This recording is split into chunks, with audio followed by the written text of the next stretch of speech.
What's good, fam? This your main man, KC for L, King Self for Life, coming at you early in the morning, talking about what went down on last night's WWE Smackdown live from Detroit, Michigan. What did I think about the show? Decent show, wasn't the best.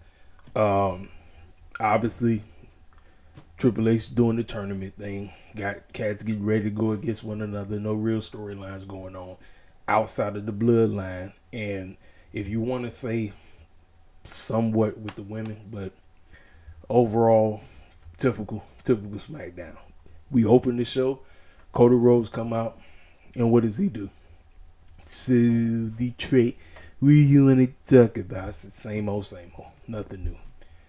Absolutely nothing new. I'm like, well, this is the new era. He's the face of the company now. He's gonna carry the flagship. I'm already out. I'm genuinely already out, and I don't know how long he's gonna have this championship. I'm already done. Now, we know who he's gonna be facing at Backlash because it's a dead giveaway.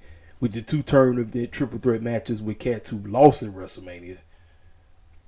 I mean, what else do you want me to get excited about? Now, the one thing I feel that carried this show, I can't wait to talk about it. I genuinely can't wait to talk about it because it was obviously the most talking spectacle out of this entire show. It was the introduction of Tama Tonga, one of the Bloodline members, the newest member of the Bloodline, with the call from the quote-unquote tribal chief. But which tribal chief are we talking about? We'll get there. Let's go ahead and break down this doggone show. So, live for Detroit. Cody's in the ring. Talk about The Rock. Talk about it's not open mic night B, and trying to be cool and all this. He's got to apologize for cussing. I'm like, man, if you don't get on with the get on. So he rambled about all the clowns in the back that deserve a shot. And he got to Kevin Owens, talking about Kevin Owens is one of the best. He thinks he's better than me. I think I'm better than him. Talked about LA Knight. Went down the list, talked about Ray, talked about Bobby Lashley. Crowd had mixed reaction. I said, well, that's because he ain't presented right. Like I said, the fans, some of them, not all, some want to get behind Bobby, but again, you're trying to trust the dude that really don't have no direction for us, period. I'll be trying to tell people, we're just there to be there.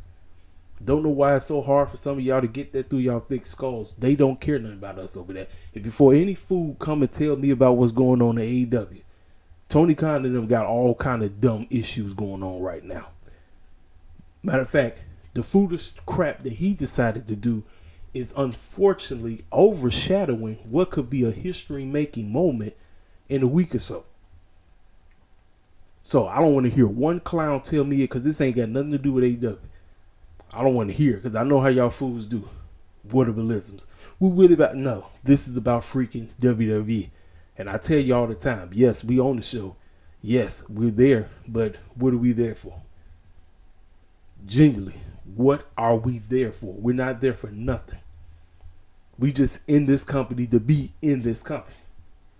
So, 2 triple threats to determine who's going to face each other and then who's going to face Cody at freaking Backlash. It's a dead giveaway. It's going to be AJ Styles, ladies and gentlemen. After that, we get Bobby Lashley versus LA Knight versus Santos Escobar. LA Knight gets the victory. Nothing.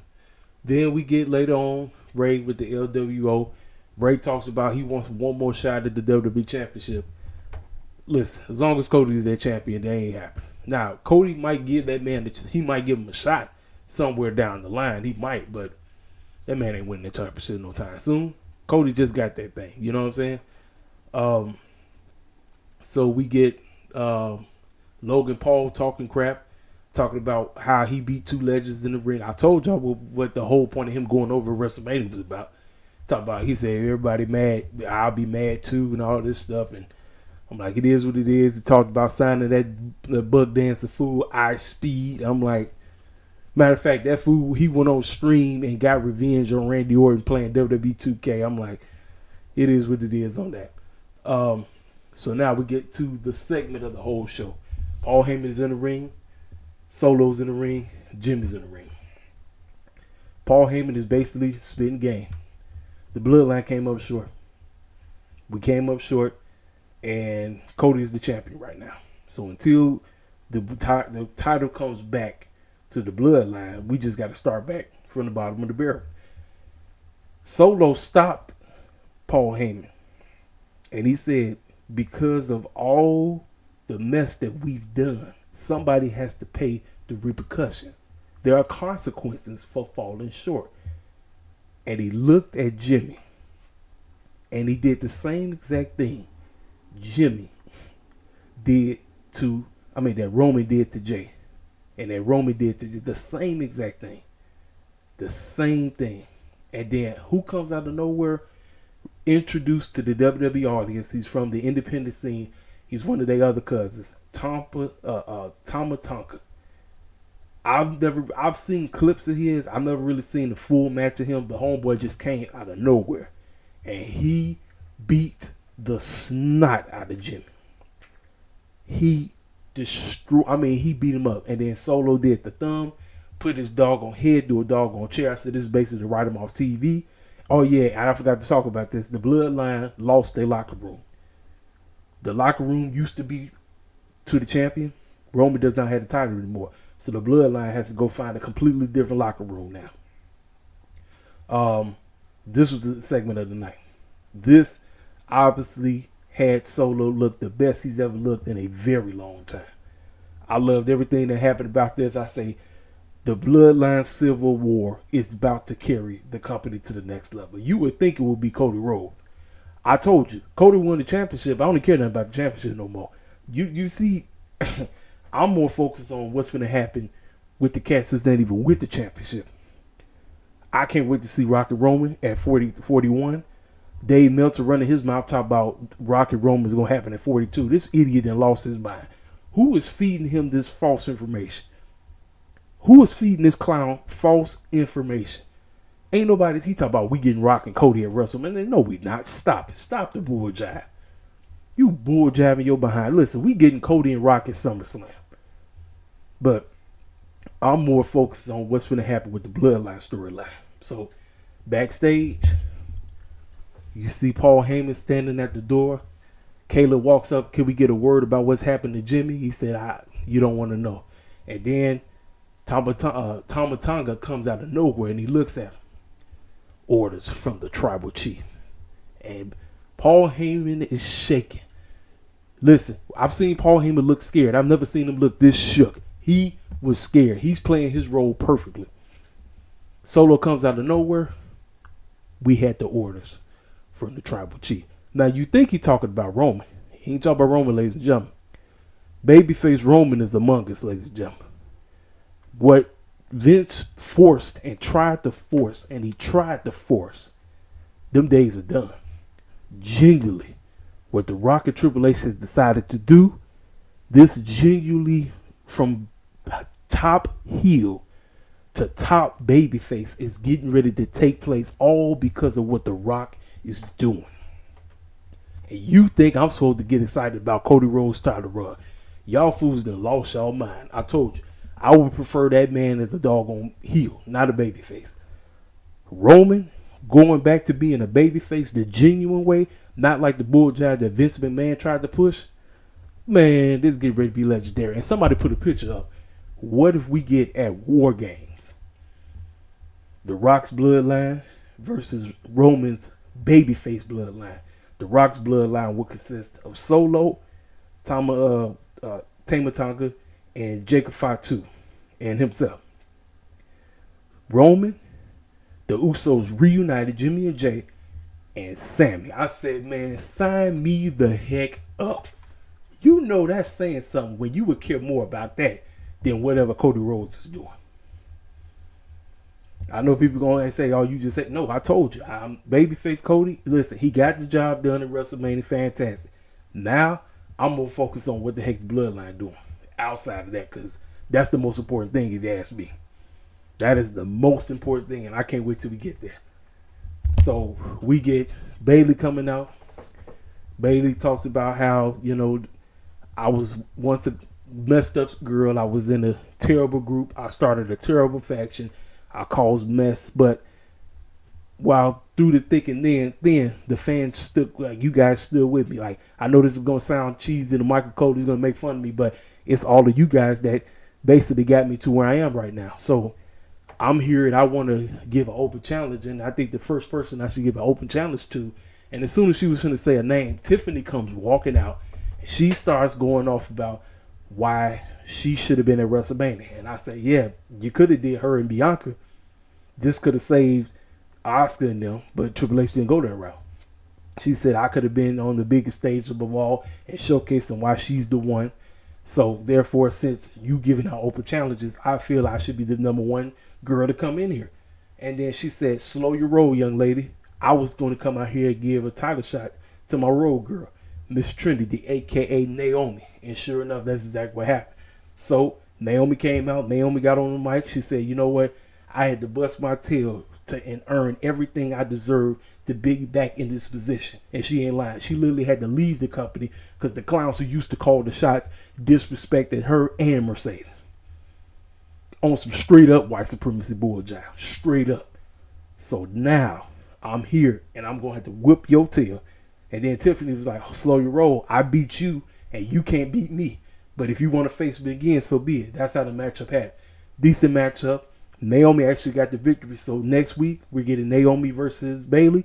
Two baby faces. I know that's the name of the game in Triple H's land. Heels versus heels. Babyface versus babyface.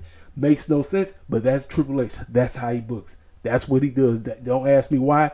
That's what he does.